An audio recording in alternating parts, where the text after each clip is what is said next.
Bismillahirrahmanirrahim. Assalamualaikum warahmatullahi wabarakatuh. Alhamdulillahirabbil alamin. Assalatu wassalamu ala asrofil anbiya'i wal mursalin sayyidina Muhammadin wa ala alihi wa sahbihi ajma'in. Amma ba'du. Alhamdulillah, puji syukur kepada Allah kita dapat melanjutkan pembelajaran dalam mata kuliah Sistem Ekonomi Islam.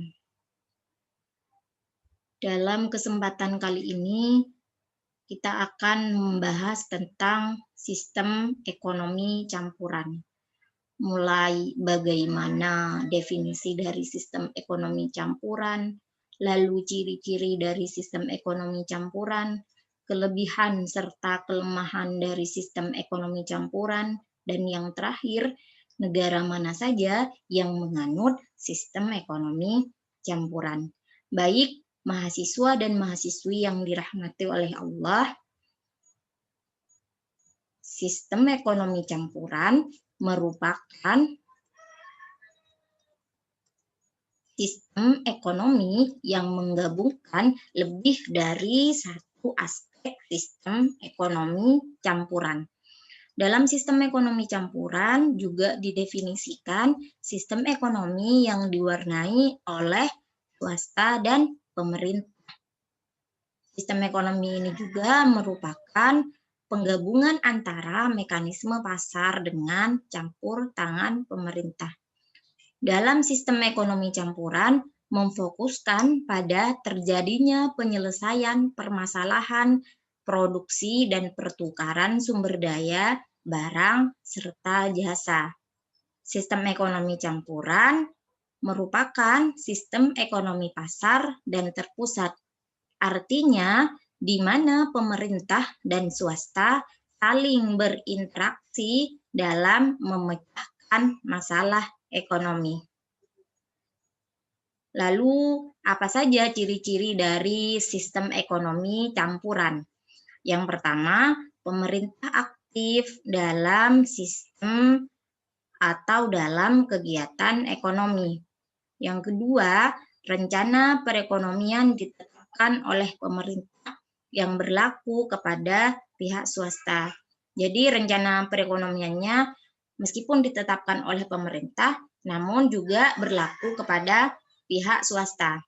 Terus yang ketiga, sumber-sumber daya vital dikuasai oleh pemerintah. Yang keempat, jenis dan jumlah barang diproduksi dan ditentukan oleh mekanisme pasar. Yang kelima, swasta diberikan kebebasan dalam batas yang telah ditetapkan oleh pemerintah. Karena melihat dari definisi dari sistem ekonomi campuran merupakan gabungan dari pemerintah dan swasta, maka swasta diberikan kebebasan namun tetap dalam batas yang ditetapkan oleh pemerintah. Yang selanjutnya, hak swasta diakui agar tidak mengganggu kepentingan umum.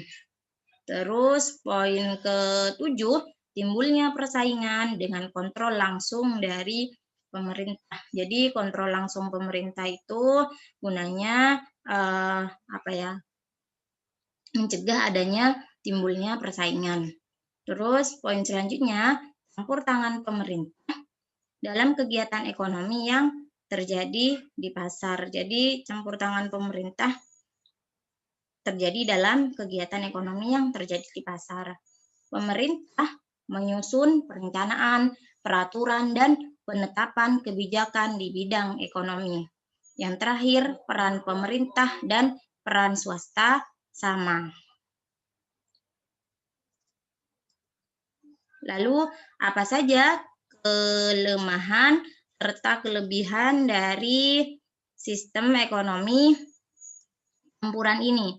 Yang pertama, hak individu diakui. Ini kelebihan dari sistem ekonomi campuran. Terus yang kedua, penetapan harga dalam perekonomian lebih terkendali karena terkontrol langsung oleh pemerintah. Terus, sektor ekonomi yang dikuasai pemerintah diarahkan untuk kepentingan masyarakat. Yang poin keempat, adanya kebebasan berusaha. Ini peran swasta tadi ya. Terus yang kelima, kestabilan ekonomi terjamin. Yang terakhir, pemerintah memperhatikan usaha sektor menengah dan kecil. Lalu apa saja kerugiannya?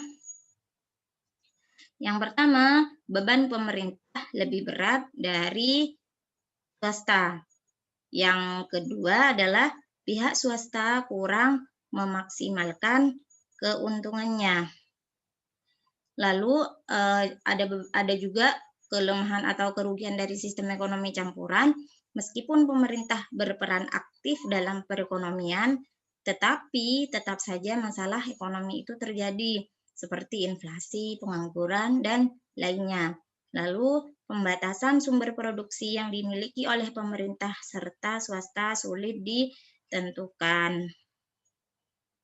Terus selanjutnya merupakan kelemahan juga.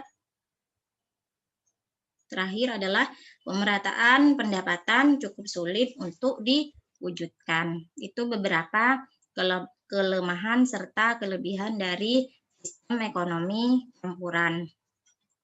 Lalu negara mana saja yang menganut sistem ekonomi campuran? Negara yang menganut sistem ekonomi campuran merupakan negara-negara berkembang seperti Malaysia, Maroko, Mesir, Filipina, Prancis, RRC, dan lain sebagainya.